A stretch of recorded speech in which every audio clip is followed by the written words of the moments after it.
Hello there, everyone. I'm Susan Boback, and I'm glad that you joined me today. I've been doing tree-themed paper crafting projects throughout November and into December. They're not necessarily for Christmas, but now I'm going to show you something that I found to do with these large gold hoops. Now, when I make Christmas decorations, they really do have the theme of Christmas, however you celebrate. But I've also discovered after making several of these that maybe someone would want something like this to hang in their window, especially during the winter months when sunlight is not as prevalent as it is in the summer or spring, or maybe just because it's your favorite pastime and you just want to have a beautiful reminder of the things that you enjoy doing. Now, I first fell in love, if I can say that, with these gold hoops from Stampin' Up that came out about 5 years ago. That's this size right here. And they're very lightweight. They actually look like an earring. And these came in a package like this. It says gold hoop embellishments. And about 5 years ago, I saw some other crafters online and I decided to use one of these to make like a quilt card design. And I always longed for having more of those in the Stampin' Up! Catalog. Well, last year then, I believe it was 2024, it might have been 2023, they came out with a kit that included these gold hoops, which are quite a bit thicker than these. And they came in 2 sizes, and they were about making a pine cone decoration. And when I look at Stampin' Up! Products, mostly, although I would say this about other crafting products that I found, I often look to see, well, what else could I do with that item that is not designed for. So that's where I'm coming from today. I'm always interested in getting some more of the products that I could set aside in my what if drawer. And when I see a project sometimes down the road, I'll say, oh, I have just the thing for that. So you could call this my just the thing for that idea. Now, these large gold hoops are a current product with Stampin' Up. They're not the same color gold, although that doesn't really matter to me. And I believe these also come, I don't know if they come in 2 different sizes. I don't want to say that. You can see that the color is a little bit more of a copper look. And I've seen people making ornaments and putting them on cards, and I could do that. But as you know, I've just said I want to find something else to do with it. Now, I know a local weaver who's very talented, and I asked her if she could be thinking of something weaving-wise that could go in these hoops. And so I'm still thinking on that. I've seen things made with the wooden embroidery hoops, and I've looked at ideas for that. If you have an idea of what could be done or what you have done with these gold hoops, I'd sure love to know about it. So what you see in front of you is some ornaments that I've made with this year's gold hoops and what's called a window sheet. Now, Stampin' Up! Sells the window sheet in a 12 by 12, and I believe that there's 2 or 3 in a package. And what a window sheet is, I should say what it's not. A window sheet is, I say, kind of thick. Now, when you buy your stamps, they'll come in a plastic case, and they'll have a clear layer over both sides of the stamp. Now, I don't recommend using that, but you might use it and decide that it was just the perfect weight for what you wanted to do. So my projects are made today with Stampin' Up's window sheet, and here's a sample of it here. I don't know if you can really tell the thickness, but it doesn't really fold that easy. And you want something that's going to be sturdy, because when you tie it to the ring, you want it to be able to, let me see, you want it to be able to hang without it having any bends in it. And what I really like, I hope you can see this, is that it hangs and it swirls both ways. I just love that so much. I'm not going to show you specifically how to do it, but I'm going to tell you about it. And from my experience with working with window sheets and this design, I suggest you follow my instructions for maybe one. And if you find a better way to do things or a different way that works for you, I'm always happy for you and happy to hear about it. Now, I used a die, and let me see if I can zoom in a little here.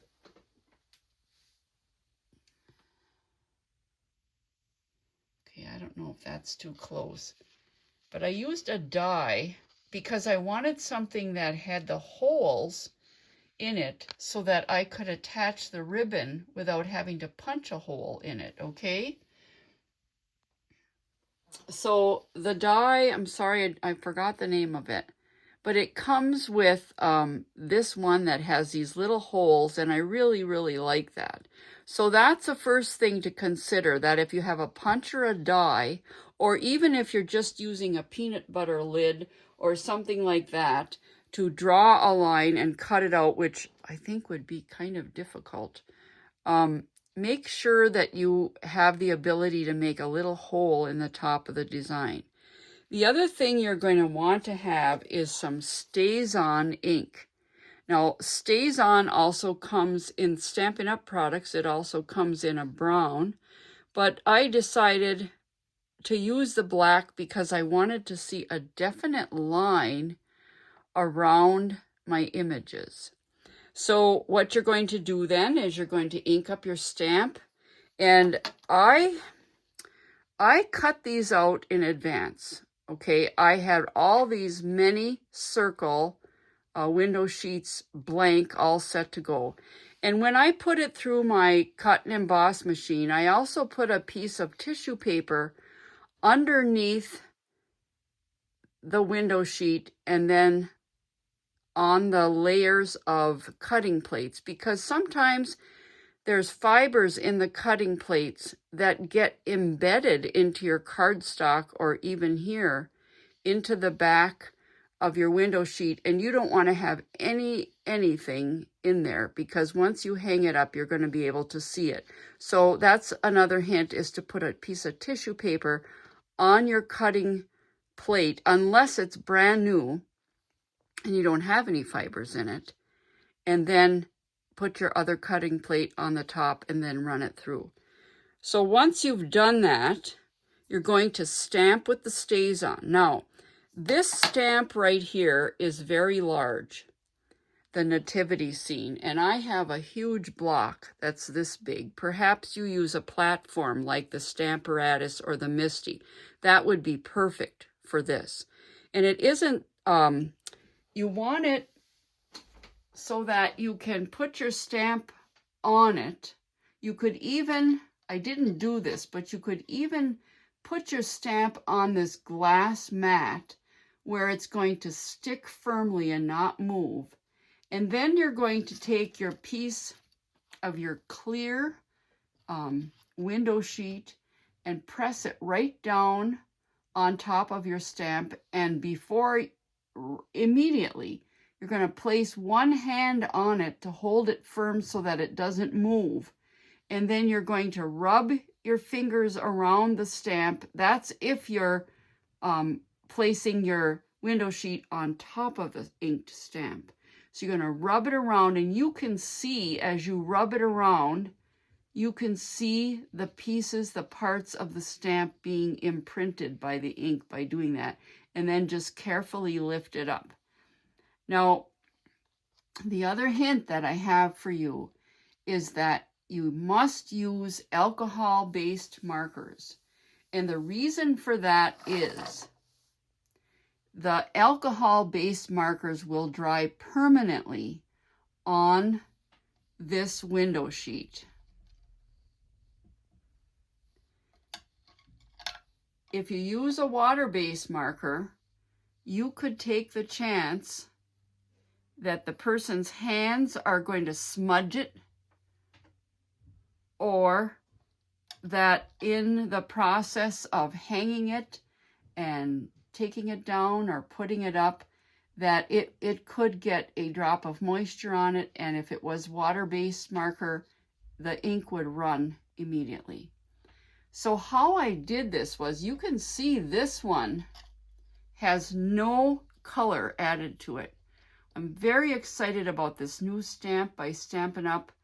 It's the horse. I'm sorry, again, I don't have the name of it right in front of me, but you can check the online store and see where to find it.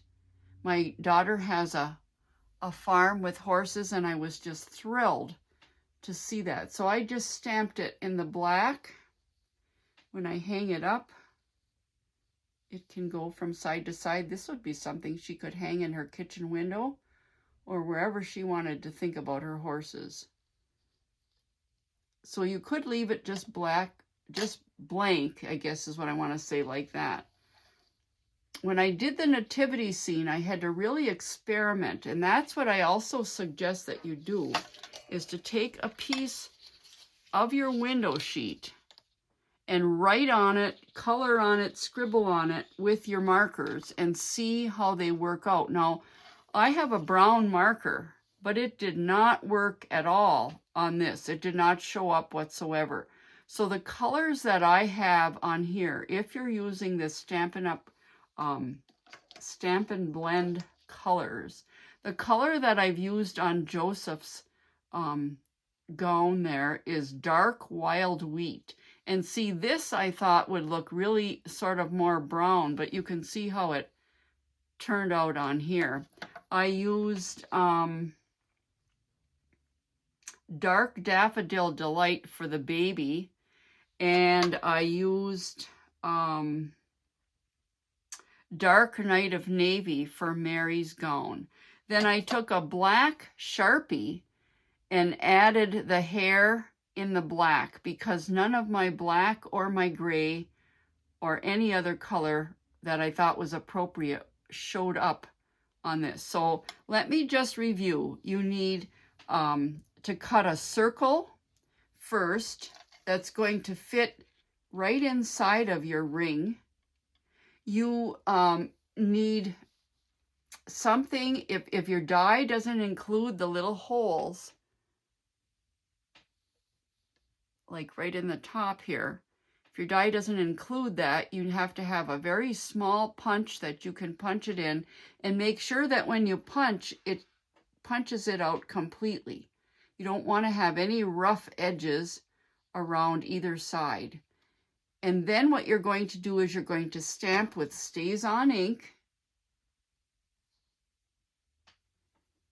and then you're going to press your window sheet down on top of your inked stamp and rub your hand around so you can make sure that all the parts of the image get stamped on there. Or if you have a smaller stamp, you can place it down right on top of the window sheet so you can stamp it that way. I'm not really going to tell you how to do that. You have to work out what's best for you, but I felt that the designs work better, and I could make sure that it was all being imprinted there because I could see it by placing it down on top of my stamp. I hope that makes sense. So then after you stamp it, the way that I'm going to tell you to add the color is the Staz-On dries pretty quickly. And so you can just very carefully with your finger, run your finger along and see where you can feel the imprint, the stamped image. And on this one, it's where my finger is. It's on this side. So it's the other side I felt that I added the ink to it, because I didn't want to take the chance that the marker would make any of the lines of the design move out of the way or erase just by putting the marker around the edge. So stamp on one side, ink it up on the other. And then all you have to do is choose some twine. I think the first one that I did with fishing line because I wanted to see how it hung in the window. And you could certainly do that. You could use invisible thread. You could also use an elastic thread so that it would have a little bounce to it. Maybe you don't live in a climate where you have snow and the wind from your window is going to catch this and swirl around. This is a product called, let's see, what is this called? Just gold. It's a gold mesh. I'm not sure if it's a current product with Stampin' Up. This is another one of these things that when the product comes available, the original product like this was silver and it was sold with Halloween projects. Well, I bought it up because I knew I'd have an alternative use for it. So the stamps that I use then, I have the new nativity, which is called A Child is Born. And then this is a retired one, but I very much like the sentiments in this, and I use the angel. That's this one right here. I just love how that looks. I have a lady friend whose daughter passed away many years ago, and I thought of her when I did this angel, so I think that's going to go over to her. Then I love birds, and although I brought this stamp set to show you, the bird I used is not part of this. It's from one probably about 5 years ago, and I just love this bird. But I did add some, I think I used the branch from this one down here. And then I combined yellow and red to make orange because my orange Stampin' Blend marker for some reason did not show up on the window sheet. And then I finished the holly off again from another older stamp by adding the black Sharpie around it so it would give it some dimension. Now I could add black around the feathers of the bird. I did add it to the eye, but I didn't want it to be too overpowering. And then if you have any extra, I call them sticky blings like this, you could put the stars. I had these little half moons, so I put those on there. So this is, again, each Christmas I try to make some unique kind of paper crafting supply project, and this is what I have designed. I did not see this anywhere. I've designed this, and I hope that you could find some gold rings either on the Stampin' Up website or through another source. Get some window sheets that are firm, use some Staz-On, and experiment a little. In fact, I have a couple pieces of this left that are wider than this, and I think I'm going to make some bookmarks out of this and stamp some designs on it. Now I'm really into stamping on the window sheet. Now, one last thing I'd like to show you about this. I thought of, how could I gift this? I probably will wrap it in tissue paper. But I took the same die, I think it's the same die, or maybe even a larger one, and on an A2 card, that's 8.5 this way, scored in half at 4 1/4, 5.5 this way. I took and cut a die cut right here about the size